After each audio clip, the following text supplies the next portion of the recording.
ಮೊದಲಿಗೆ ನಮ್ಮೆಲ್ಲರ ಜ್ಞಾನಾರ್ಜನೆಗೆ ಪ್ರೇರಕ ಶಕ್ತಿಯಾಗಿರುವ ಪಿತಾಮಹ ಸುಭಾಷ್ ಪತ್ರಿಜಿ ಗುರುಗಳಿಗೂ ಹಾಗೂ ಗುರುಮಾತಾ ಸ್ವರ್ಣಮಾಲಾ ಅಮ್ಮನವರಿಗೂ ಆತ್ಮ ಪ್ರಣಾಮವನ್ನು ಸಲ್ಲಿಸುತ್ತಾ, ಮಹಾತಾರ್ ಫೌಂಡೇಶನ್ ಧ್ಯಾನದಿಂದ ಉಂಟಾದ ಅಂತರಂಗದ ಪರಿವರ್ತನೆ ಅನ್ನುವ ಅದ್ಭುತವಾದ ವೇದಿಕೆಗೆ ಅವಕಾಶ ಕೊಟ್ಟಿದ್ದಕ್ಕೆ ತಮಗೆಲ್ಲರಿಗೂ ಕೂಡ ಕೃತಜ್ಞತಾಪೂರ್ವಕವಾಗಿ ಆತ್ಮ ನಮನಗಳನ್ನು ಸಲ್ಲಿಸುತ್ತಾ ಈ ದಿನದ ಅವಕಾಶವನ್ನು ಉಪಯೋಗಿಸ್ಕೊಳ್ತೀನಿ.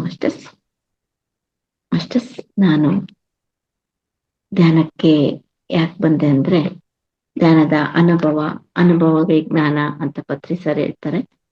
ಅದೇ ತರ ನಾನು ಅನುಭವದಿಂದ ಸಾಕಷ್ಟು ಜ್ಞಾನ ಪಡ್ಕೊಂಡಿದ್ದೀನಿ. ಧ್ಯಾನಕ್ಕೆ ಬಂದಿದ್ದೆ ನಂದು ಒಂದು ಮಿರಾಕಲ್ ಅಂತ ಹೇಳ್ಬೋದು. ಅಷ್ಟೇ, ಸಾಧ್ಯವಾದವರು ವಿಡಿಯೋ ಆನ್ ಮಾಡ್ಕೊಳ್ಳಿ. ನಾನು 2021 ಜುಲೈ 30 ಇವತ್ತಿಗೆ 3 ವರ್ಷ 11 ತಿಂಗಳು 5 ದಿವಸ. ಅಂದ್ರೆ ಯಾಕೆ ಈ ದಿನಗಳು, ತಿಂಗಳು, ವರ್ಷ ಹೇಳ್ತಾ ಇದ್ದೀನಿ ಅಂದ್ರೆ, ಅಷ್ಟು ದಿನದಿಂದ ಅಷ್ಟು ವರ್ಷದಿಂದ ನನಗೆ ಪ್ರತಿದಿನ ಒಂದೊಂದು ರೀತಿಯ ಅನುಭವ, ಆತ್ಮಾನಂದ ಅಂತ ಹೇಳ್ತಾರಲ್ವಾ, ಆ ತರ ಅಷ್ಟು ಇದನ್ನ ಮಾಡ್ಕೊಂಡೆ. ನಾನು ಒಂದು ಅನಾರೋಗ್ಯ ಸಮಸ್ಯೆಯಿಂದ ಈ ಧ್ಯಾನಕ್ಕೆ ಬರುವಂತಾಯ್ತು. ಏಕೆಂದ್ರೆ ಧ್ಯಾನ ಅನ್ನೋದು ನಮ್ಮ ಮನೇಲಿ ಆಲ್ರೆಡಿ ಇತ್ತು. ನಮ್ಮ ಹಸ್ಬೆಂಡ್ ಮಾಡ್ತಾ ಇದ್ರು, ಎಲ್ಲ ರೀತಿಯಲ್ಲೂ ಧ್ಯಾನದ ಪರಿಚಯ ಇತ್ತು. ಬಟ್ ನನಗೆ ಧ್ಯಾನಕ್ಕೆ ಬರೋಕೆ ಟೈಮ್ ಬೇಕು ಅಂತಾರಲ್ವಾ, ಆ ತರ ಟೈಮು ಅವಾಗ ಬಂತು ಅಂತ ಹೇಳಕ್ ಇಷ್ಟಪಡ್ತೀನಿ.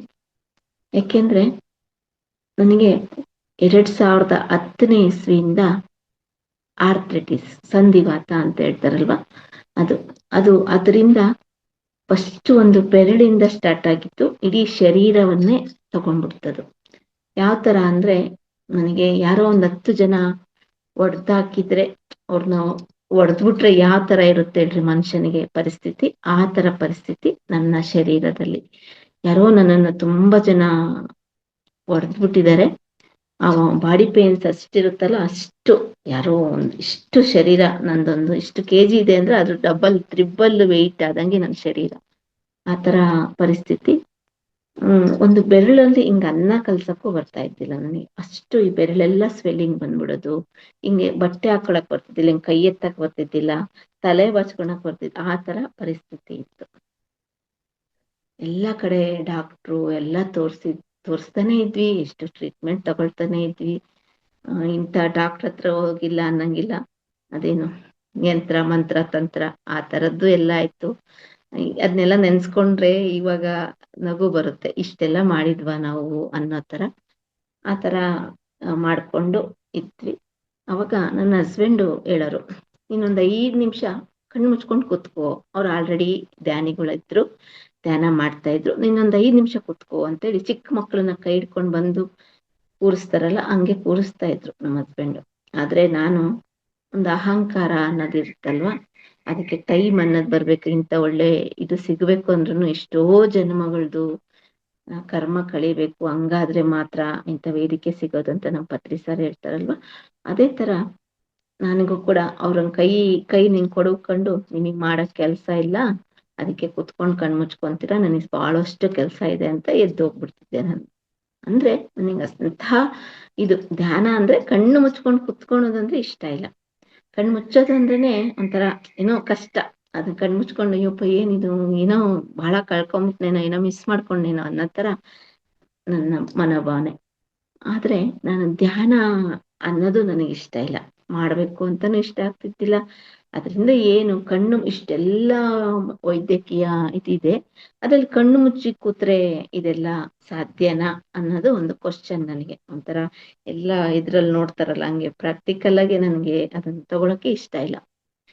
ಅಂತ ಪರಿಸ್ಥಿತಿಲಿ ಏನಾಯ್ತು, 2020ರಲ್ಲಿ ಕರೋನಾ ಬಂತಲ್ವಾ, ಅವಾಗ ನಾನು ಬೆಂಗಳೂರಿಗೆ ಡಾಕ್ಟರ್ ಹತ್ರ ಹೋಗ್ತಾ ಇದ್ದೆ.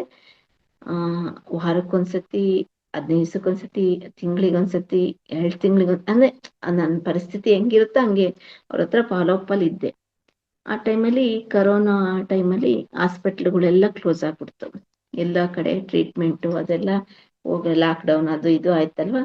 ಆ ಸಮಯದಲ್ಲಿ ನನಗೆ ಅಲ್ಲಿಗೆ ಹೋಗಕ್ಕಾಗ್ಲಿಲ್ಲ. ನಾನು ಬಳ್ಳಾರಿ ಮೂಲತಃ ಬಳ್ಳಾರಿಯವಳು. ಈಗ ಮೈಸೂರಿನಲ್ಲಿ ನೆಲೆಸಿದ್ದೀನಿ. ಬಳ್ಳಾರಿಲಿದ್ದೆ ನಾನು ಅವಾಗ. ಆ ಸಮಯದಲ್ಲಿ ಹೋಗಕ್ಕಾಗ್ಲಿಲ್ಲ. ಅವಾಗ ನಮ್ಮ ಡಾಕ್ಟ್ರು ಆನ್ಲೈನಲ್ಲಿ ಟ್ರೀಟ್ಮೆಂಟ್ ಕೊಡ್ತಾ ಇದ್ರು. ಆ ಸಮಯದಲ್ಲಿ ನನಗೆ ಕಾಲು ಎಳ್ತ, ಈ ಸೊಂಟದಿಂದ ಕಾಲು ಎಳಿತಾ ಇತ್ತು. ನಿಮ್ಗೆ ಎಷ್ಟು ಅಂದ್ರೆ ಯಾರಾದ್ರೂ ತುಳಿಬೇಕಿತ್ತು. ನನ್ನ ಮಕ್ಕಳು ನನ್ನ ಹಸ್ಬೆಂಡ್ ಕಾಲನ್ನ ದಿನಾ ತುಳಿದ್ರೆ ಒಂದ್ ಸ್ವಲ್ಪ ಹಿಂಗೆ ಜಾಡ್ಸ್ಕೊಂಡು ಎದ್ದು ಕೆಲಸ ಮಾಡ್ತಾ ಇತ್ತು. ಆ ತರ ಪರಿಸ್ಥಿತಿ. ತುಂಬಾನೇ ಕಾಲ್ ನೋವು ಅಂದ್ರೆ ಎಷ್ಟು ಸೆಳ್ತಾ ಅಂದ್ರೆ, ಒಂದು ಬಟ್ಲಲ್ಲಿ ಅಕ್ಕಿ ತಗೊಂಡು ನಾನು ಅನ್ನಕ್ಕಿಡ್ಬೇಕು ಅಂದ್ರೆ ಅವ್ ಅಕ್ಕಿ ತಗೊಳಕ್ ಅಷ್ಟೇ ನಿಂತ್ಕೊಳಕ್ ಆಗ್ತಿದ್ರು. ಮತ್ತೆ ಹಿಂಗ್ ಅಕ್ಕಿ ತೊಳಿಬೇಕು, ಮತ್ತೆ ಹೋಗಿ ಮಲ್ಕೋಬೇಕು, ಮತ್ತೆ ಬಂದು ಏನೋ ನೀರ್ ಹಾಕ್ಬೇಕು. ಆ ತರ ಒಂದು ಸೆಕೆಂಡ್, ಒಂದು 2 ಸೆಕೆಂಡ್ಸ್ ಕೂಡ ನಿಲ್ಲಕ್ ಆಗ್ತಿದ್ದಿಲ್ಲ ಅಂತ ಪರಿಸ್ಥಿತಿ. ಅವಾಗ ಡಾಕ್ಟರ್ ಇಲ್ಲಮ್ಮ, ನಿನಗೆ ಆರ್ಥ್ರೈಟಿಸ್ ಇರೋದ್ರಿಂದ, ಮಸಲ್ಸ್ ಅಲ್ಲಿ ಇನ್ಫ್ಲಮೇಷನ್ ಇರೋದ್ರಿಂದ ಆ ತರ ಆಗುತ್ತೆ, ಏನೂ ಆಗಲ್ಲ, ಸರಿ ಹೋಗುತ್ತೆ. ನೀವು ನಿಮ್ ರೆಸಿಸ್ಟೆನ್ಸ್ ಪವರ್ನ ಇಂಪ್ರೂವ್ ಮಾಡ್ಕೋಬೇಕು, ಸ್ವಲ್ಪ ಎಕ್ಸರ್ಸೈಸ್ ಮಾಡಿ, ಅದು ಮಾಡಿ, ಈ ತರ ಆ ತರನೇ ನನಗೆ ಸಮಾಧಾನ ಮಾಡ್ತಿದ್ರು. ಒಂದ್ ದಿವ್ಸ ಹಿಂಗೆ ನಿಂತ್ಕೊಳಕ್ಕಾಗ್ತದೆ, ಬಿದ್ದೆ ಹೋಗ್ಬಿಟ್ಟೆ. ಅವಾಗ ಆ ಟೈಮಲ್ಲಿ ಅಲ್ಲೇ ಸೆಕೆಂಡ್ ಲಾಕ್ ಡೌನ್ ಬಂದಿತ್ತು. ಬಳ್ಳಾರಿಲಿ ಒಬ್ರು ಡಾಕ್ಟರ್ ಹತ್ರ ಕರ್ಕೊಂಡು ಹೋದ್ರು ನನ್ನ ಹಸ್ಬೆಂಡ್. ಕರ್ಕೊಂಡೋದ್ರೆ ಅವರು ನಂಗೆ ಒಂದು 10 ದಿವಸ ಟೈಮ್ ಕೊಟ್ರು. ಯಾಕೆಂದ್ರೆ ನಿಮ್ಗೆ ತುಂಬಾನೇ, ನೀವು ನಿಂತ್ಕೊಂಡಿರೋ ಪರಿಸ್ಥಿತಿ ಎಲ್ಲ ನೋಡಿದ್ರೆ ನಿಮ್ಗೊಂದು MRI ಮಾಡ್ಬೇಕು ಅಂತೇಳಿ ಮಾಡಿದ್ರು. ಅವಾಗ ನನಗೆ ಆರ್ಥ್ರೈಟಿಸ್ ಜೊತೆಗೆ ಸ್ಪೈನಲ್ ಕಾರ್ಡ್ ಇಶ್ಯೂ ಕೂಡ ಸ್ಟಾರ್ಟ್ ಆಗಿತ್ತು. ಸ್ಪೈನಲ್ ಕಾರ್ಡ್ ಅಲ್ಲಿ L1 L4 ಅಂತ ಟೇಲ್ ಬೋನ್ ಅದೆಲ್ಲ ಇರುತ್ತಲ್ವಾ, ಅಲ್ಲಿ ಈ ಟೇಲ್ ಬೋನೇ ಅದೊಂದ್ ಸ್ವಲ್ಪ ಹಿಂಗ್ ಜರಿಕೊಂಡಿದೆ. ನಿಮಗೆ ಅದೊಂದ್ ಸ್ವಲ್ಪ ಅಂಟ್ಕೊಂಡಿದೆ ಅಷ್ಟೇ. ನಿಮ್ಮನ್ನ ಯಾವ ಟೈಮಲ್ಲಿ ಬೇಕಾದ್ರೂ ಅದು ಬ್ರೇಕ್ ಆಗ್ಬೋದು, 2 ಕಾಲು ಹೋಗ್ಬೋದು ಅನ್ನೋ ತರ ಹೇಳ್ಬಿಟ್ರು ಡಾಕ್ಟ್ರು. ಟೈಮೇ ಕೊಟ್ಬಿಟ್ರು, ಇನ್ನೊಂದ್ ತಿಂಗಳೊಳಗೆ ನೀವು ಆಪರೇಷನ್ ಮಾಡಿಸ್ಲೇಬೇಕು. ಒಂದು ತಿಂಗಳಿಗೆ ಇದನ್ನ ಕೊಡ್ತೀನಿ, ಟ್ಯಾಬ್ಲೆಟ್ಸ್ ಕೊಡ್ತೀನಿ, ಟ್ಯಾಬ್ಲೆಟ್ಸ್ ತಗೊಳ್ಳಿ, ಒಂದ್ ಸ್ವಲ್ಪ ನೋವು ಕಡಿಮೆ ಆದ್ಮೇಲೆ ಆಪರೇಷನ್ಗೆ ಬನ್ನಿ. ಅಂದ್ರೆ ಮೇಜರ್ ಸರ್ಜರಿ, ನಾವು ಗ್ಯಾರಂಟಿ ಕೊಡಲ್ಲ. ಸರ್ಜರಿ ಮಾಡ್ತೀವಿ, ಬಟ್ ಗ್ಯಾರಂಟಿ ಕೊಡಲ್ಲ ಅಂತ ಹೇಳಿದ್ರು. ಗ್ಯಾರಂಟಿ ಕೊಡಲ್ಲ ಅಂದ್ರೆ ಹೆಂಗೆ ಅಂದ್ರೆ, ಇವಾಗ ನೀವು ಒಂದ್ ಸ್ವಲ್ಪ ರಿಲ್ಯಾಕ್ಸ್ ಆಗಿ ಎದ್ದು ಓಡಾಡ್ತೀರಾ, ಅವಾಗ ರಿಲ್ಯಾಕ್ಸ್ ಆಗಕ್ಕೂ ಆಗಲ್ಲ ಅನ್ಸುತ್ತೆ, ಅಂತ ಪರಿಸ್ಥಿತಿ ಬರ್ಬೋದು, ಇಲ್ಲಾಂದ್ರೆ ರಿಕವರ್ ಆಗ್ಬೋದು ಅನ್ನೋ ತರ ಹೇಳ್ಬಿಟ್ರು. ಇಷ್ಟು ದೊಡ್ಡ ಆಪರೇಷನ್ ಇಂಥ ಚಿಕ್ಕೂರಲ್ಲಿ ಮಾಡ್ಸೋದ್ ಕಷ್ಟ ಅಂತೇಳಿ ಬೆಂಗಳೂರು ಎಲ್ಲ ಕಡೆ ವಿಚಾರಿಸಿದ್ವಿ. ಎಲ್ಲ ಕಡೆ ವಿಚಾರಿಸಿ ನಮ್ಮ ಇಂಡಿಯಾದಲ್ಲಿ ಸ್ಪೈನಲ್ ಕಾರ್ಡ್ ಸರ್ಜರಿ ಕೊಯಮತ್ತೂರ್, ಡೆಲ್ಲಿಲೊಂದು, ಕೊಯಮತ್ತೂರ್ ಹಾಸ್ಪಿಟ್ಲಲ್ಲಿ ಒಂದು ಹಾಸ್ಪಿಟ್ಲಲ್ಲಿ famous surgery, spinal cord surgery successful ಇದೆ, ಸಕ್ಸಸ್ ರೇಟ್ ಇದೆ ಅಂತೇಳಿ ಅಲ್ಲಿಗೆ ಅಪಾಯಿಂಟ್ಮೆಂಟ್ ಕೂಡ ತಗೊಂಡು, ಅಲ್ಲಿಗೆಲ್ಲ ವೆಹಿಕಲ್ ಅಲ್ಲಿ ಹೋಗಕ್ಕಾಗಲ್ಲ ಅಂತ ಟ್ರೈನ್ ಎಲ್ಲ ಬುಕ್ ಮಾಡ್ಕೊಂಡು ಹೋಗ್ಬೇಕು. ಇನ್ನು 10 days ಅಲ್ಲಿ ಹೋಗ್ಬೇಕಾಗಿದೆ.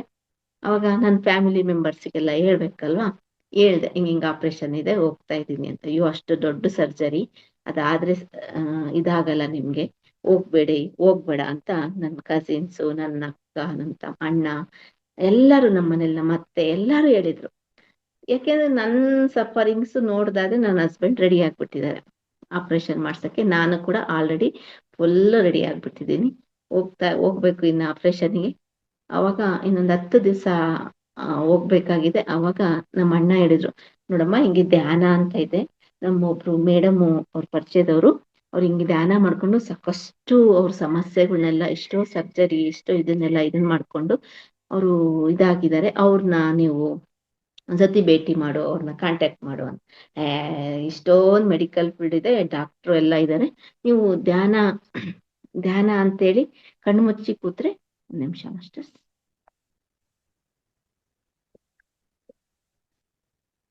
ಕಣ್ಣು ಮುಚ್ಚಿ ಕೂತ್ರೆ ನಿಮ್ಗೆ ಆಗಲ್ಲ, ಅದೆಲ್ಲ ಸಾಧ್ಯನೇ ಇಲ್ಲ.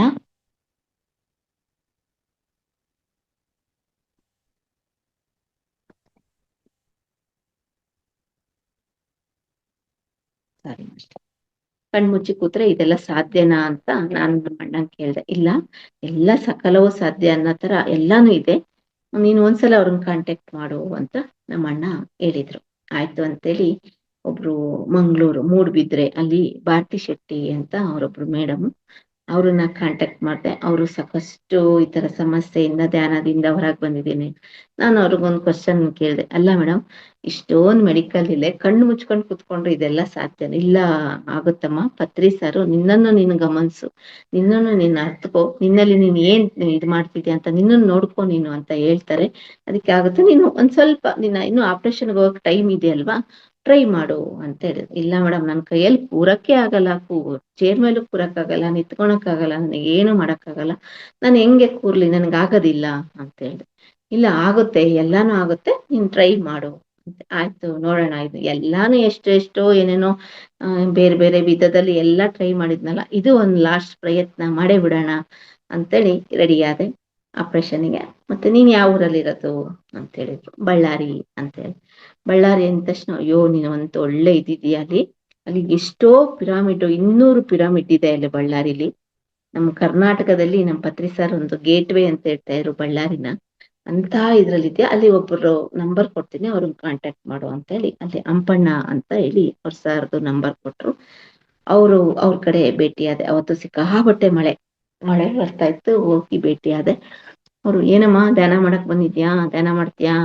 ಹ್ಞೂ ಸರ್, ನನಗೆ ಗೊತ್ತಿಲ್ಲ ಧ್ಯಾನ ಅಂದ್ರೆ ಏನು ಅಂತ, ಯಾರೋ ಕಳ್ಸಿದ್ರು, ಎಲ್ಲಾ ಪ್ರಯತ್ನ ಆಗಿದೆ, ಇದೊಂದು ಪ್ರಯತ್ನಕ್ಕೆ ಅಂತ ಬಂದಿದ್ದೀನಿ ಅಂತ ಹೇಳ್ದೆ.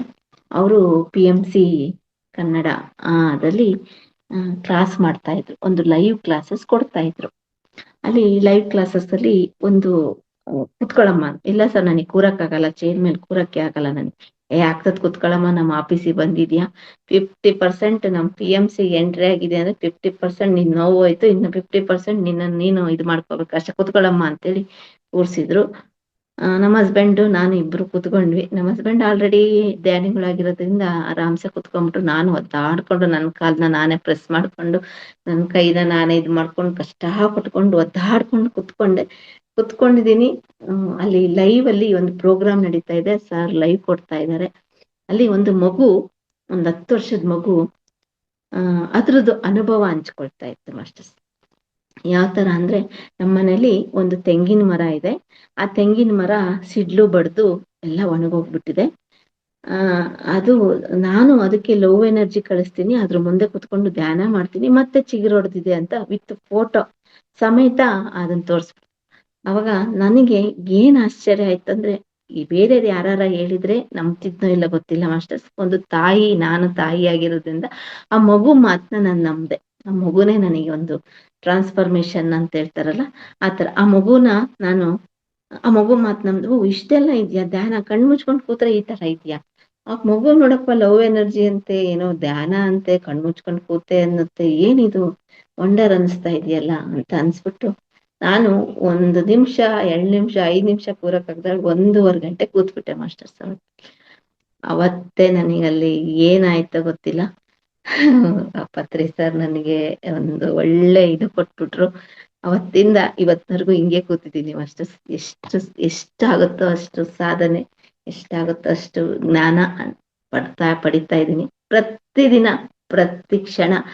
ಅದರಿಂದ ಸಾಕಷ್ಟು ಅವ್ರು ಏನ್ ಹೇಳಿದ್ರು, ನೋಡಮ್ಮ ಬಂದ್ಬಿಟ್ಟಿದ್ಯಾ, ಧ್ಯಾನ ಅಂತ ಬಂದಿದ್ಯಾ, ಒಳ್ಳೆ ವೇದಿಕೆ ಸಿಕ್ಕಿದೆ ನಿನಗೆ, ನಮ್ಮ ಪತ್ರಿ ಸಾರ್ ಅಂತ ಗುರುಗಳು ಸಿಕ್ಕಿದ್ದಾರೆ, ಎಲ್ಲ ನಿನಗೆ ಇದಾಗತ್ತೆ, ಹೋಗಮ್ಮ ಧ್ಯಾನ ಮಾಡು ಅಂತೇಳಿ ಒಂದು ಗ್ರೂಪಿಗೆ ಜಾಯಿನ್ ಮಾಡಿದ್ರು ಮಾಸ್ಟರ್ಸ್. ಅದು ಮೈತ್ರಿಯ ಧ್ಯಾನ ಅಂತ ಒಂದು ಗ್ರೂಪಿಗೆ ಜಾಯಿನ್ ಮಾಡಿದ್ರು. ಆ ಗ್ರೂಪಲ್ಲಿ ಜಾಯಿನ್ ಆದೆ. ಜಾಯಿನ್ ಆಗಿ, ಸರ್ ನಾನು ಯೋಗ ಮಾಡ್ತೀನಿ ಸರ್, ನನಗೆ ಯೋಗ ಮಾಡಿದ್ರೆ ನಾನು ಒಂಥರ ಇದಾಗದೇ ಇಲ್ಲ, ಒಂಥರ ಸರ್ವಿಸ್ ಮಾಡ್ದಂಗೆ, ನನಗೆ ಯೋಗ ಮಾಡ್ಲೇಬೇಕು, ಒಂದ್ ಸ್ವಲ್ಪ ಏನಾದ್ರು ಬೆಳಗ್ಗೆ ಯೋಗ ಮಾಡಿದ್ರೇನೆ. ಆಗ ಮಾಡಮ್ಮ, ನಿನ್ ಪಡಿ ನೀನ್ ಯೋಗನು ಮಾಡಿ, ಇಷ್ಟು ದಿವ್ಸ ದೇಹ ದಂಡಿಸಿದ್ಯಾ, ನಿನ್ ಆತ್ಮಕ್ಕೆ ಎಲ್ಲಿ ಇದು ಕೊಟ್ಟಿದ್ಯಾ, ಆತ್ಮನು ಒಂದ್ ಸ್ವಲ್ಪ ಇದು ಗಮನಿಸು, ಆತ್ಮದ ಕಡೆಗೆ ಗಮನ ಕೊಡು, ಹೋಗಮ್ಮ ಮಾಡುವ, ಅದ್ರ ಜೊತೆಗೆ ಇದನ್ನು ಮಾಡು, ಒಂದ್ ಸ್ವಲ್ಪ ಅದನ್ನು ಇದು ಮಾಡ್ಕೊಂಡು ಟೈಮ್ ತಗೊಂಡು ಇದನ್ನು ಮಾಡು. ಆಯ್ತು ಅಂತೇಳಿ 5 ಗಂಟೆಗೆ ಈ ಕ್ಲಾಸ್ ಸ್ಟಾರ್ಟ್ ಆಗ್ತಿತ್ತು. 4 ಗಂಟೆಗೆ ಹೆಂಗಾದ್ರು ನೋವಿಗೆ ನಿದ್ದೆನೂ ಬರ್ತಿದ್ದಿಲ್ಲ, ಕಷ್ಟ ಆಗ್ತಿತ್ತು. ಆದ್ರೂ ಏನೋ ಮಾಡಿ ಒಂದು ಧ್ಯಾನ ಅನ್ನ ಸಿಕ್ಬಿಟ್ಟಿದೆ, ನೋಡೇ ಬಿಡೋಣ ಅಂದ್ರೆ, ನನಗೆ ಯಾವ್ದೇ ಟ್ರಯಲ್ ಅಂಡ್ ಯಾರು ನೋಡೇ ಬಿಡೋಣ ಅನ್ನೋ ತರ ಸ್ಟಾರ್ಟ್ ಮಾಡಿದೆ. ಅದು ಯಾವ ತರ ಸ್ಟಾರ್ಟ್ ಆಯ್ತು ಅಂದ್ರೆ ಮಾಸ್ಟರ್ಸ್, ಇವತ್ತು ಏಪ್ರಿಲ್ 30th ಹೋಗಿದ್ದೀನಿ, ಜುಲೈ 30th ಹೋಗಿದ್ದೀನಿ, ಜಾಯಿನ್ ಆಗಿದ್ದೀನಿ. ಆಗಸ್ಟ್ 1 ಇಂದಾನೆ ಧ್ಯಾನ ಸ್ಟಾರ್ಟ್ ಆಯ್ತು.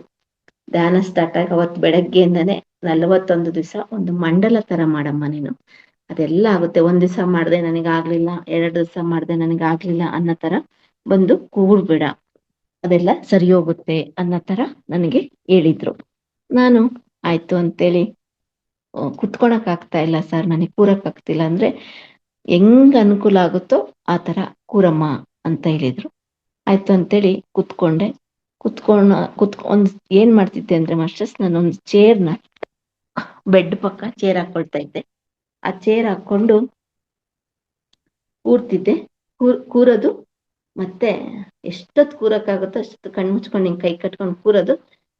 ಕೂರಕ್ಕಾಗಿದ್ದ ತಕ್ಷಣ ಹೋಗು ಬೆಡ್ ಮೇಲೆ ಮಲ್ಕೊಳೋದು, ಮತ್ತೆ ಬಂದೆದ್ದು ಕೂರೋದು, ಮತ್ತೆ ಮಲ್ಕೊಳೋದು, ಮತ್ತೆ ಕೂರೋದು, ಈ ತರ ಮಾಡ್ದೆ. ಒಂದ್ 10 ದಿವಸ 12 ದಿವಸ ಆಮೇಲೆ ಒಂದ್ ಸ್ವಲ್ಪ ಕೂರಂಗಾಯ್ತು. ಏನೋ ಇದ್ರಲ್ಲಿ ಇದೆ ಶಕ್ತಿ ಅನ್ನೋ ತರ ನನಗೆ ಅನ್ನಿಸ್ತಾ ಸ್ಟಾರ್ಟ್ ಆಯ್ತು. ಒಂದ್ 21 ದಿವಸ 20 ದಿವಸದ ಮೇಲಾಗಿತ್ತು ಮಾಸ್ಟರ್ಸ್. ಅವಾಗ ನನ್ನ ಶರೀರದಲ್ಲಿ ಒಂದು ಏನೇನೋ ಎಲ್ಲ ಒಂದು ನಟ್ಟು ಬೋಲ್ಟ್, ಅವ್ರು ಏನೇನೋ ಆಪರೇಷನ್ ಮಾಡ್ಬೇಕು, ಏನೇನ್ ನಿಮಗೆ ಫಿಕ್ಸ್ ಮಾಡ್ಬೇಕು, ಅದ್ನ ಹೆಂಗೆ ಕೂರಿಸ್ಬೇಕು, ಎಲ್ಲ ಏನೇನೋ ತೋರ್ಸಿದ್ರಲ್ಲ ಐಟಮ್ಸ್, ಅದೆಲ್ಲ ನಾನು ಹೊರಗಡೆ ಹಾಕ್ತಾ ಇದ್ದೀನಿ. ಒಂದೊಂದನ್ನೇ ತೆಗ್ದಾಕ್ತಾ ಇದ್ದೀನಿ. ಅವಾಗ ಒಂದ್ ಇಷ್ಟು ದಪ್ಪ ಅದು ಫ್ಲೆಕ್ಸಿಬಿಲಿಟಿಗೆ ಒಂದೇನೋ ಬಾಲ್ ತರ ಏನೇನೋ ತೋರ್ಸಿದ್ರು ಅವ್ರ ಐಟಮ್ಸ್ ಡಾಕ್ಟ್ರು. ಅದೆಲ್ಲ ನನ್ನ ಇದರಿಂದ ಹೊರಗೆ ಬಂದ ತರ ನನಗೆ ಧ್ಯಾನದಲ್ಲಿ ಅನುಭವ ಆಗ್ತಾ ಇದೆ. ಅದು ಧ್ಯಾನದ ಅನುಭವ ಅಂತಾನೂ ಗೊತ್ತಿಲ್ಲ ನನಗೆ, ಏನು ಗೊತ್ತಿಲ್ಲ. ಆಮೇಲೆ ಅದನ್ನ ಬೆಳಗ್ಗೆ ಎದ್ದು ನನ್ನ ಹಸ್ಬೆಂಡ್ಗೆ ಹೌದು ಈ ತರ ಅನುಭವ ಎಲ್ಲ ಆಗುತ್ತೆ ಆಗ್ಲಿ ಅಂತೇಳಿ, ನನ್ನ ಮಕ್ಕಳು ಅಮ್ಮ ನೀನೇನೋ ಕನ್ಸು ಬಂದಿದೆ ಬಿಡಮ್ಮ, ಏನೇನೋ ಮಾತಾಡ್ಬೇಡ, ನಿನ್ನ ಕನ್ಸಲ್ಲಿ ಹಿಂಗೆಲ್ಲ ಆಗುತ್ತೆ ಅಂತ ಮಕ್ಕಳು ಕೂಡ ತಮಾಷೆ ಮಾಡಿದ್ರು. ಆಮೇಲೆ ಒಂದು 25-30 ದಿವಸ ಆಗಿ, ಒಂದು ತಿಂಗಳಾಗಿತ್ತು ಅನ್ಸುತ್ತೆ ಮಾಸ್ಟರ್ಸ್. ಅವಾಗ ಟ್ರೈನು ಒಂದು ಇಂಜಿನಿಂದ ಇದಕ್ಕೆ ಹಿಂಗೆ ಹಾಕಿದಾಗ ಒಂಥರ ಟಕ್ ಅಂತ ಸೌಂಡ್ ಬರುತ್ತಲ್ಲ, ಆ ತರ ನನಗೆ ಸ್ಪೈನಲ್ ಕಾರ್ಡಲ್ಲಿ ಏನೋ ಒಂಥರ ಸೌಂಡ್ ಬಂದಂಗೆ ಟಕ್ ಅಂತ ಹಿಂಗೆ ಜಾಯಿನ್ ಆದಂಗೆ ಆಯ್ತು. ಅವತ್ತು ನನಗೇನೋ ಒಂಥರ ಆವತ್ತಿಂದ ಸ್ವಲ್ಪ ಕುತ್ಕೊಳ್ಳೋ ಶಕ್ತಿ ಬಂತು ಮಾಸ್ಟರ್ಸ್ ನನಗೆ. ಅದು ಯಾವ ತರ ಅಂದ್ರೆ, ಏನೋ ನನಗೆ ಅಲ್ಲಿ ಏನೋ ಹಿಂಗ್ ಸರ್ಕೊಂಬಿಟ್ಟಿತ್ತು, ಹಿಂಗ್ ತಗೊಂಡು ಹಿಂಗೆ ಕೂಡಿಸ್ದಾಗ ಟ್ರೈನ್ ಒಂದಕ್ಕೊಂದು ಹಿಂಗ್ ಜಾಯಿನ್ ಆದಾಗ ಸೌಂಡ್ ಬರುತ್ತಲ್ವ, ಆ ತರ ಸೌಂಡ್ ಬಂತು. ಅದು ನನಗೆ ಧ್ಯಾನದ ಅನುಭವ. ಅದು ಹಾಸ್ಟೆಲ್ ಸರ್ಜರಿ ಅವೇನು ಗೊತ್ತಿಲ್ಲ ಮಾಸ್ಟರ್ಸ್ ನನಗೆ. ಇದು ನಿಂಗೆ ಒಂದ್ ದಿವಸ 41 ದಿವಸ ಆಯ್ತು, ಇನ್ನು ಏನೇನೋ ಅನುಭವಗಳು ಮಾಸ್ಟರ್ಸ್. ನನಗೆ ಅಷ್ಟು ದಿವಸದಿಂದ, ಅಷ್ಟು ವರ್ಷದಿಂದ ಟ್ಯಾಬ್ಲೆಟ್ಸ್ ತಗೊಂಡು ಸ್ಟಿರಾಯ್ಡ್ಸ್ ಅದು ಇದು ತಗೊಂಡು ಇಷ್ಟು ಊಟ ಮಾಡಕ್ ಆಗ್ತೈತಿಲ್ಲ. ಇಷ್ಟು ಅನ್ನ ಒಂದ್ ಅರ್ಧ ಚಪಾತಿ ತಿನ್ಬೇಕು ಅಂದ್ರೆ ಕಷ್ಟ. ನಾನು ಎಷ್ಟು ಕಷ್ಟಪಟ್ಟು ಅಂದ್ರೆ ಒಂದ್ ಸ್ವಲ್ಪ ತಿನ್ನೋದು, ಅದು ಕುತ್ಕೊಂಡು ಊಟ ಮಾಡಕ್ಕೂ ಆಗ್ತಿದ್ದಿಲ್ಲ ಮಾಸ್ಟರ್ಸ್. ಎಷ್ಟೋ ದಿವಸ ಮಲಗಿ ಊಟ ಮಾಡಿರೋದು ನಾನು, ಆ ತರ ಪರಿಸ್ಥಿತಿ. ಅಷ್ಟು ಊಟ ಮಾಡೋ ಶಕ್ತಿ ಬಂತು, ಒಂದಿಷ್ಟು ಅನ್ನ ತಿನ್ನೋ ಶಕ್ತಿ, ಒಂದಿಷ್ಟು ಚಪಾತಿ ತಿನ್ನೋ ಶಕ್ತಿ ಬಂತು. ಡೈಜೆಷನ್ ಆಗ್ತಿದ್ದಿಲ್ಲ, ಮೋಷನ್ಸ್ ಆಗ್ತಿದ್ದಿಲ್ಲ, ಏನೇನು ಒಂದಲ್ಲ ಸಮಸ್ಯೆ ಮಾಸ್ಟರ್ಸ್. ಆಮೇಲೆ ಯೂರಿನ್ ಇನ್ಫೆಕ್ಷನ್ ಆದ್ರೆ ಟ್ಯಾಬ್ಲೆಟ್ಗೆಲ್ಲ ಅದು ವರ್ಕ್ ಆಗ್ತಿದ್ದಿಲ್ಲ, ಐವಿನಲ್ಲೇ ಇಂಜೆಕ್ಷನ್ ಹಾಕಬೇಕಿತ್ತು. ಕೈಗೆ IV ಇಂಜೆಕ್ಷನ್ ಹಾಕೊಂಡು ಮನೆ ಕೆಲಸ ಮಾಡ್ಕೊಂತಿದ್ದೆ. ಅಷ್ಟು ಒಂದ್ ದಿವಸ ಅಲ್ಲ 2 ದಿವಸ ಅಲ್ಲ, ಇದು ಕೊಡೋರು ಆಂಟಿಬಯೋಟಿಕ್ಸ್ 7 ಡೇಸ್ 5 ಡೇಸ್ ಎಷ್ಟೋ ಇದು ಕೊಡೋರು ನನಗೆ. ಅದೆಷ್ಟೆಲ್ಲ ಆದ್ರೂ ಆಗ್ತಾ ಇತ್ತು, ಅದೆಲ್ಲ ಕಡಿಮೆ ಆಗ್ತಾ ಬಂತು. ಗ್ಯಾಸ್ಟ್ರಿಕ್ಕು, ಒಂದಿಷ್ಟು ಅನ್ನ ತಿನ್ನಕ್ಕಾಗಲಿಲ್ಲ, ಗ್ಯಾಸ್ಟ್ರಿಕ್ ಹೋಯ್ತು. ಈ ತರ ಒಂದೊಂದೇ ಅನುಭವಗಳಾಯ್ತು. ಒಂದು ಸ್ಟಿಲ್ನೆಸ್ ಬಂತು ನನ್ನಲ್ಲಿ. ನಾನು ಕುತ್ಕೋಬೇಕು, ನಾನು ಧ್ಯಾನ ಮಾಡ್ಬೇಕು, ಧ್ಯಾನದಿಂದ ಇಷ್ಟೆಲ್ಲ ಸಾಧ್ಯ ಅನ್ನೋದು ಅಂತ. ಅದ್ರ ಜೊತೆಗೆ ಅವ್ರು ಏನ್ ಹೇಳಿದ್ರು ಅಂದ್ರೆ, ನೀನು ಧ್ಯಾನ ಒಂದೇ ಸಾಲದು, ಅದ್ರ ಜೊತೆಗೆ ಸ್ವಾಧ್ಯಾಯ ಸಜ್ಜನ ಸಾಂಗತ್ಯ ಅದು ಕೂಡ ಮಾಡ್ಬೇಕು ಅಂತ ಹೇಳಿದ್ರು. ಆಯ್ತು ಅಂತೇಳಿ ಅದಕ್ಕೂನು ಒಂದಿಷ್ಟು ಬುಕ್ಸ್ ಎಲ್ಲ ತರಿಸ್ದೆ. ದಿನಾ ಅವರು ಆ ಕ್ಲಾಸಿಗೆ ಜಾಯಿನ್ ಆಗಿದ್ದೆ ಗ್ರೂಪ್ಗೆ, ಅವರು ಲಾಸ್ಟ್ಗೆ ಎಂಡ್ ಮಾಡೋ ತನಕ ಆ ಗ್ರೂಪಲ್ಲಿ ಕೇಳಿಸ್ಕೊಂತ ಇದ್ದೆ. ಯಾರು ಮಾತಾಡ್ತಾರೆ, ಏನ್ ಹೇಳ್ತಾರೆ ಎಲ್ಲಾನು ಕೇಳಿಸ್ಕೊಂತ ನನ್ನ ಕೆಲಸ ಮಾಡ್ಕೊಂಡು ಎಷ್ಟೋ ಜ್ಞಾನ ಪಡ್ಕೊಳ್ತಾ, ಸಾಕಷ್ಟು ಎಷ್ಟೆಷ್ಟು ಸಾಧ್ಯನೋ ಅಷ್ಟು ಜ್ಞಾನ ಪಡ್ಕೊಳ್ತಾ ಹೋದೆ ಮಾಸ್ಟರ್ಸ್. ಇದೇ ರೀತಿ ಆ ಗ್ರೂಪಲ್ಲಿ ಒಂದ್ಸಲ ವಸುದೈವಕ ಕುಟುಂಬಂ ಅಂತ ಒಂದು ಪ್ರೋಗ್ರಾಮ್ ಮಾಡಿದ್ರು. ಅವಾಗ ಆ ಪ್ರೋಗ್ರಾಮ್ ಅಲ್ಲಿ ಎಲ್ಲ ಕಡೆಯಿಂದನೂ ಒಬ್ಬ ಮಾಸ್ಟರ್ಸ್ನ ಕರೆಸ್ತಾ ಇದ್ರು ಮಾಸ್ಟರ್ಸ್. ಆ ಥರನೇ ಆಂಧ್ರದಿಂದ ವಂಶಿ ಕಿರಣ್ ಸರ್ ಅಂತ ಒಬ್ಬರನ್ನ ಕರೆಸಿದ್ರು. ಅವರು ಕರ್ಮ ಅನ್ನೋದು, ನಮ್ಮ ಕರ್ಮನ ನಾವೇ ಕಳ್ಕೋಬಹುದು, ನಮ್ಮ ಕರ್ಮನ ನಾವೇ ದಗ್ಧ ಮಾಡ್ಕೋಬಹುದು. ಜ್ಞಾನಾಗ್ನಿ ದಗ್ಧ ಕರ್ಮಾಣಂ ಅಂತ ಪತ್ರಿ ಸರ್ ಹೇಳಿದಾರಲ್ಲ, ಆ ತರ ಕರ್ಮನ ನಾವೇ ಕಳ್ಕೋಬಹುದು ಅನ್ನೋ ತರ ಹೇಳಿ. ಕರ್ಮ ಅಂದ್ರೆ ಏನು? ನಮ್ಮ ಕರ್ಮನ ನಾವೇ ಕಳ್ಕೋಬಹುದು ಅಂತ ಹೇಳ್ತಿದಾರಲ್ಲ, ಯಾವ ತರ ಇದು ನೋಡೇ ಬಿಡೋಣ ಅಂತೇಳಿ ನಾನು ಅದೇನ್ ಕರ್ಮ ಅಂತೇಳಿ ಅವರು ಟೀಮ್ನವ್ರು ಒಂದಿಷ್ಟು ಜನ ನಮ್ಮ ಆ ಗ್ರೂಪಲ್ಲಿ ಬಂದಿದ್ರು, ಅವ್ರ ಕಾಂಟ್ಯಾಕ್ಟ್ ಮಾಡಿದೆ. ಅವರು ಹೌದು, ನಿಮ್ಮ ಕರ್ಮನ ಕನಸಿನ ಮೂಲಕ ನಿಮ್ಮ ಕರ್ಮ ನೋಡ್ಕೊಂಡು ಅದನ್ನ ದಗ್ಧ ಮಾಡ್ಕೋಬಹುದು. ನಿಮ್ಮಲ್ಲಿ ಪಶ್ಚಾತ್ತಾಪ, ಪರಿವರ್ತನೆ, ಪ್ರಾಯಶ್ಚಿತ ಅನ್ನೋ ಇದರಲ್ಲಿ ನೀವು ಅದನ್ನ ದಗ್ಧ ಮಾಡ್ಕೊಳಕ್ ಒಳ್ಳೆ ಅವಕಾಶ ಇದೆ ಅಂತೇಳಿ. ನೋಡೋಣ ಅದೇನು ಅಂದ್ರೆ, ನನ್ಗೆ ಯಾವ್ದನ್ನೇ ಆಗ್ಲಿ ಟ್ರಯಲ್ ನೋಡ್ಬೇಕು ಅನ್ನೋದು ಕ್ಯೂರಿಯಾಸಿಟಿ ಇರೋದ್ರಿಂದ ಅದನ್ನು ನೋಡೇ ಬಿಡೋಣ ಅದೇನ್ ಕರ್ಮ ಅನ್ನೋದು ಅಂತೇಳಿ ಅದಕ್ಕೆ ಜಾಯಿನ್ ಆದೆ. ಅದ್ರಲ್ಲಿ ಜಾಯಿನ್ ಆಗಿ ಅಲ್ಲಿ ಆ ಗ್ರೂಪಲ್ಲಿ ನೋಡಿದೆ. ಅಲ್ಲಿ ಒಂದು 41 ದಿವಸ ಮಾಡ್ಕೊಂಡೆ. ನನ್ನ ಇಷ್ಟೊಂದು ಸಫರಿಂಗ್ ಸಿಗಿ ಗತಕಾಲದಲ್ಲಿ ಎಷ್ಟು ಕರ್ಮ ಮಾಡಿದ್ದೀನಿ, ಎಷ್ಟು ಜನಕ್ಕೆ ಹಿಂಸೆ ಕೊಟ್ಟಿದ್ದೀನಿ, ಎಷ್ಟು ಇದಕ್ಕೆಲ್ಲ ಮಾಡಿದ್ದೀನಿ, ಏನು ದಗ್ಧ ಮಾಡ್ಕೊಳಕ್ ಒಂದೊಳ್ಳೆ ಅವಕಾಶ ಅನ್ನೋದು ಅಲ್ಲೂ ನೋಡ್ಕೊಂಡು ಅಲ್ಲೂ ನಾನು ಸಾಕಷ್ಟು ಜ್ಞಾನ ಪಡ್ಕೊಂಡೆ. ಅದು ಚಾಮುಂಡಿ ಕರ್ಮಧ್ಯಾನ ಅನ್ನೋ ಒಂದು ಗ್ರೂಪ್ನ ಅದನ್ನ ಲೀಡ್ ಮಾಡ್ಕೊಂಡು ಹೋಗೋ ಚೈತನ್ಯ ಗುರುಗಳು ಮಾಸ್ಟರ್ಸ್ ಕೊಟ್ಟರು ನನಗೆ. ಅದನ್ನು ನಾನೇ ಒಂದು ಗ್ರೂಪ್, ನಮ್ದೇ ಒಂದು ಗ್ರೂಪ್ ಅಂತ ಕ್ರಿಯೇಟ್ ಮಾಡ್ಕೊಂಡು ಅಲ್ಲೇನು ಇದನ್ನ ಮಾಡ್ಕೊಂಡು ಹೋಗ್ತಾ ಇದ್ದೀನಿ. ಆಮೇಲೆ ಅದೇ ಗ್ರೂಪಲ್ಲಿ ಏನಾಯ್ತು, ಒಂದು ದಿವಸ ಸ್ಪಿರಿಚುವಲ್ ಟ್ಯಾಬ್ಲೆಟ್ ಅಂತ ಒಂದು ಇದು ಕ್ಲಾಸ್ ಬಂತು. ಆ ಸ್ಪಿರಿಚುವಲ್ ಟ್ಯಾಬ್ಲೆಟ್ ಅಲ್ಲಿ ಏನಾಯ್ತು, ಸ್ಪಿರಿಚುವಲ್ ಟ್ಯಾಬ್ಲೆಟ್ ಅಂತ ಬಂದ್ಮೇಲೆ ಅಯ್ಯೋ ಇಷ್ಟೊಂದು ಟ್ಯಾಬ್ಲೆಟ್ ನುಂಗ್ತಾ ಇದ್ದೀನಲ್ಲ, ಇದೇನು ಸ್ಪಿರಿಚುವಲ್ ಟ್ಯಾಬ್ಲೆಟ್, ಸ್ಪಿರಿಚುವಲ್ ಆಗು ಗುಳಿಗೆ ಕೊಡ್ತಾರ, ಆಧ್ಯಾತ್ಮಿಕ ಗುಳಿಗೆಗಳು ಅಂತ ಹೇಳ್ತಾ ಇದಾರಲ್ಲ, ಸ್ಪಿರಿಚುವಲ್ ಆಗು ಗುಳಿಗೆ ಕೊಡ್ತಾರ ಅನ್ನೋದೊಂದು ಡೌಟ್ ಬಂತು ಅಷ್ಟೇ. ಇದೆಂಥದ್ದು ಇಷ್ಟೊಂದು ನಾವು ಅಲೋಪತಿ ಗುಳಿಗೆ, ಆಯುರ್ವೇದಿಕ್ ಗುಳಿಗೆ, ಆ ಗುಳಿಗೆ ಅಂತ ನುಂಗ್ತಾ ಇದ್ದೀವಿ, ತಿಂತಾ ಇದ್ದೀವಿ, ಇದೇನು ಆಧ್ಯಾತ್ಮಿಕವಾಗಿ ಗುಳಿಗೆ ಕೊಡ್ತಾರ, ನೋಡೇ ಬಿಡೋಣ ಅದೆಂತ ಗುಳಿಗೆ ಕೊಡ್ತಾರೆ ಅಂತೇಳಿ ಸ್ಪಿರಿಚುವಲ್ ಆಗಿ ಅದೊಂದು ತಗೊಂಡ್ಬಿಡೋಣ, ನೋಡೇ ಬಿಡೋಣ ಅನ್ನೋ ಕ್ಯೂರಿಯಾಸಿಟಿಗೆ ಆ ಕ್ಲಾಸಿಗೂ ನಾನು ಜಾಯಿನ್ ಆದೆ ಮಾಸ್ಟರ್ಸ್. ಅಲ್ಲಿ ಸ್ಪಿರಿಚುವಲ್ ಟ್ಯಾಬ್ಲೆಟ್ ಅಂತೇಳಿ ನಮ್ಮ GK ಸರ್ ಅವ್ರ ಕಡೆಯಿಂದ ಅದ್ರ ಜ್ಞಾನ ಪಡ್ಕೊಳಕ್ ಸ್ಟಾರ್ಟ್ ಆದೆ. ಅದೆಂಥ ಸ್ಪಿರಿಚುವಲ್ ಟ್ಯಾಬ್ಲೆಟ್ ಅಂದ್ರೆ, ನಮ್ಮನ್ನ ನಾವು ಸರಿ ಮಾಡ್ಕೊಳೋದು, ನಮ್ಮಲ್ಲಿ ಏನ್ ಮಿಸ್ಟೇಕ್ ಆಗ್ತಿದೆ, ನನಗೆ ಈ ಸಮಸ್ಯೆ ಇದೆ, ಅದನ್ನ ನಾನು ಯಾವ ತರ, ನನ್ನ ಮನಸ್ಥಿತಿನೇ ಯಾವ ತರ ಇಟ್ಕೋಬೇಕು, ನನ್ನ ಇದನ್ನೇ ಯಾವ ತರ ಇಟ್ಕೋಬೇಕು, ನನ್ನ ಆರೋಗ್ಯನ ನಾನು ಹೆಂಗ್ ಕಾಪಾಡ್ಬೇಕು, ನಮ್ಮ ಆರೋಗ್ಯ ನಮ್ಮ ಕೈಯಲ್ಲೇ ಅಂತ ಹೇಳ್ತಾರಲ್ಲ, ಅದನ್ನ ಯಾವ ತರ ನಾನು ಮಾಡ್ಕೋಬೇಕು ಅನ್ನೋದನ್ನ ಅಲ್ಲಿ ಅದ್ಭುತವಾಗಿ GK ಸರ್ ಪ್ರತಿಯೊಂದೊಂದು ಸಮಸ್ಯೆಗೂ, ಪ್ರತಿಯೊಂದು ಕಾಯಿಲೆಗಳಿಗೂ, ಪ್ರತಿಯೊಂದು ಇದಕ್ಕೂ ಕೂಡ ಅವ್ರದ್ದೇ ಆದಂತ ಪತ್ರಿ ಸರ್ ಕಾನ್ಸೆಪ್ಟ್ ಅಲ್ಲೇನೆ ಅವ್ರದ್ದೇ ಆದಂತ ಅದಕ್ಕೆ ಒಂದು ಇದನ್ನ ಸಿದ್ಧಾಂತ ರೆಡಿ ಮಾಡ್ಕೊಂಡು ಅದನ್ನ ತಿಳಿಸಿದ್ದಾರೆ. ಅದನ್ನ ತಿಳ್ಕೊಂಡು ಅದನ್ನು spiritual tablet, spiritual doctor certificate ಕೂಡ ತಗೊಂಡು ಸ್ಪಿರಿಚುವಲ್ ಡಾಕ್ಟರ್ ಕೌನ್ಸಿಲರ್ ಕೂಡ ಆದೆ ಮಾಸ್ಟರ್ಸ್ ನಾನು. ಇದೇ ತರ ಪ್ರತಿಯೊಂದು ದಿನ, ಪ್ರತಿಯೊಂದು ಕ್ಷಣ ಇದೇ ತರ ಅನುಭವಗಳು, ಒಂದಲ್ಲ ಎರಡಲ್ಲ, ಅದನ್ನ ಹೇಳ್ಕೊಂತವ್ರೆ ನನಗೆ ಎಷ್ಟು ಟೈಮ್ ಕೊಟ್ರು ಸಾಲದು ಅನ್ಸುತ್ತೆ ಪ್ರತಿದಿನ. ಆಮೇಲೆ ಮಾಸ್ಟರ್ಸ್ ನನಗೆ ಈ ಧ್ಯಾನ ಅನ್ನೋದು ಹೆಂಗಾಗ್ಬಿಟ್ಟಿದೆ ಅಂದ್ರೆ, ಒಂದೊತ್ತು ಊಟ ಇಲ್ಲ ಅಂದ್ರೂ ಧ್ಯಾನ ಬೇಕು, ಈ ಸ್ವಾಧ್ಯಾಯ ಬೇಕು, ಸಜ್ಜನ ಸಾಂಗತ್ಯ ಬೇಕು ಅನ್ನೋ ತರ ಆಗ್ಬಿಟ್ಟಿದೆ.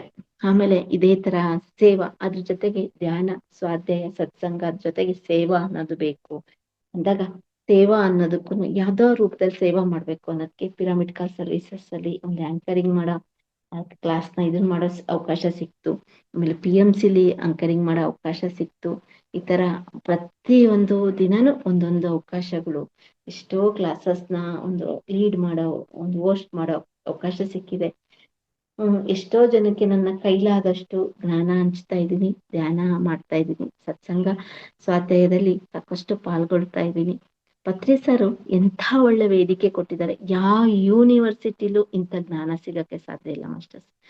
ಪ್ರತಿದಿನಾನು ನೀನು ಎಲ್ಲೆಲ್ಲಿ ಯಾವ್ಯಾವ್ದಿದ್ರಲ್ಲೂ ಕ್ಲಾಸಸ್ ತಗೋಬಹುದು. ಕ್ಲಾಸಸ್ ಬೇಕಾದಷ್ಟು ಕ್ಲಾಸಸ್ ಇದೆ, ಬೇಕಾದಷ್ಟು ವೇದಿಕೆ ಇದೆ ಮಾಸ್ಟರ್ಸ್. ಇಲ್ಲಿ ಏನ್ ಹೇಳಕ್ ಇಷ್ಟಪಡ್ತೀನಿ ಅಂದ್ರೆ, ಏನೋ ಒಂದು ಸಮಸ್ಯೆಯಿಂದ ಬಂದ್ಬಿಟ್ಟಿದೀವಿ, ಆ ಸಮಸ್ಯೆ ಬಂದಿರೋದೇ ನಮ್ಮಲ್ಲಿ ಜ್ಞಾನ ಹೆಚ್ಚಕ್ಕೆ. ಸಮಸ್ಯೆ ಅದು ಶಿಕ್ಷೆ ಅಲ್ಲ, ಶಿಕ್ಷಣ ಅಂತ ತಗೊಂಡ್ರೆ ನಾವು ಖಂಡಿತ ಈ ವೇದಿಕೆಯಲ್ಲಿ ಅದ್ಭುತವಾಗಿ ನಮ್ಗೆ ಒಳ್ಳೊಳ್ಳೆ ಅವಕಾಶ. ಇಲ್ಲಿ ಗುರು ಶಿಷ್ಯ ಅನ್ನೋ ಪದ್ಧತಿನೇ ಇಲ್ಲ ಮಾಸ್ಟರ್ಸ್. ನಮ್ಮ PSSM ಅಲ್ಲಿ ಗುರು ಶಿಷ್ಯ ಅನ್ನೋ ಪದ್ಧತಿನೇ ಇಲ್ಲ. ಎಲ್ಲಾರ್ಗೂ my dear friends, my dear masters, my dear God's ಅಂತ ಪತ್ರಿ ಸರ್ ಹೇಳಿರೋದೇ ಅದಕ್ಕೆ. ಎಲ್ಲರಿಗೂ ಅವಕಾಶ. ನಿಂಗೊಂದು ಏನೋ ಸಮಸ್ಯೆ ಬಂದಿದೆ, ನನ್ನ ಸಮಸ್ಯೆ ಕಡಿಮೆ ಆಯ್ತು, ಸಮಸ್ಯೆ ಕಡಿಮೆ ಆಗಿದ ತಕ್ಷಣ ನನ್ನ ಕೆಲಸ ಮುಗೀತು ಅಂತ ನಾವು ಹೊರಟೋಗ್ಬಾರ್ದು ಮಾಸ್ಟರ್ಸ್. ಆ ಸಮಸ್ಯೆ ಯಾಕೆ ಬಂದಿದೆ, ಆ ಸಮಸ್ಯೆಯಿಂದ ನಾವು ಏನ್ ಕಲಿಬೇಕು, ನಾವ್ ಏನ್ ತಿಳ್ಕೊಬೇಕು, ನಾವ್ ಏನ್ ಸಾಕಷ್ಟು ನಾವ್ ಏನೇನೆಲ್ಲ ಮಾಡ್ಬೋದು ಇದರಿಂದ ಅನ್ನೋದನ್ನ ನಾವು ಕಲ್ತ್ಕೊಂತ ಹೋದ್ರೆ ಪ್ರತಿದಿನ ಪ್ರತಿ ಅವಕಾಶಗಳು ಕೂಡ ನಮಗೆ ಒದಗುತ್ತೆ ಅಂತ ನಾನು ಈ ವೇದಿಕೆ ಮುಖಾಂತರ ಹೇಳಕ್ ಇಷ್ಟಪಡ್ತೀನಿ. ಅಂದ್ರೆ ಧ್ಯಾನ ಅನ್ನೋದು ಎಷ್ಟು ಇದು ಅಂದ್ರೆ ನಾನ್ ಕಣ್ಣು ಮುಚ್ಚಿ ಕೂತ್ರೆ ಇದೆಲ್ಲ ಸಾಧ್ಯನಾ ಅನ್ನೋ ವ್ಯಕ್ತಿಗೇನೆ ಇಷ್ಟೆಲ್ಲ ಇದೆ. ಧ್ಯಾನ ಕಲಿಬೇಕು, ನಾನ್ ಧ್ಯಾನ ಮಾಡ್ಬೇಕು, ಇದೆಲ್ಲ ಇಷ್ಟೊಂದು ಇದೆಯಲ್ಲ ಅಂತ ಬಂದವ್ರಿಗೆ ಇನ್ನೂ ಅದ್ಭುತವಾದ ವೇದಿಕೆ ನಮ್ ಪತ್ರಿ ಸರ್ ಕೊಟ್ಟಿದ್ದಾರೆ ಮಾಸ್ಟರ್ಸ್. ಎಲ್ಲೋದ್ರೂ ಈ PSSM ಅಲ್ಲಿ ಎಲ್ಲರೂ ಹೋಗ್ಲಿ, ಇಲ್ಲಿ ಭೇದ ಭಾವ ಅನ್ನೋದಿಲ್ಲ, ವೇದ ಯಾರು ಬೇರೆ ಮಿಸ್ಗೈಡೇ ಇಲ್ಲ. ಪ್ರತಿಯೊಂದಕ್ಕೂ ಪತ್ರಿ ಸರ್ ಕಾನ್ಸೆಪ್ಟ್ ಅಲ್ಲಿ ಎಲ್ಲಾರು ಮಾಸ್ಟರ್ಸ್ ಆಗ್ಬೋದು, ಎಲ್ಲಾರು ಈ ವೇದಿಕೆನ ಸದುಪಯೋಗ ಪಡಿಸ್ಕೋಬಹುದು ಅಂತ ಹೇಳಕ್ ಇಷ್ಟಪಡ್ತೀನಿ ಮಾಸ್ಟರ್ಸ್. ಇನ್ನು ಸಾಕಷ್ಟು ಅನುಭವ ಇದೆ, ನೀವು ಕೊಟ್ಟಿರೋ ಟೈಮಲ್ಲಿ ಇಷ್ಟು ಹೇಳಕ್ಕೆ ಅವಕಾಶ ಸಿಕ್ತು. Thank you sir.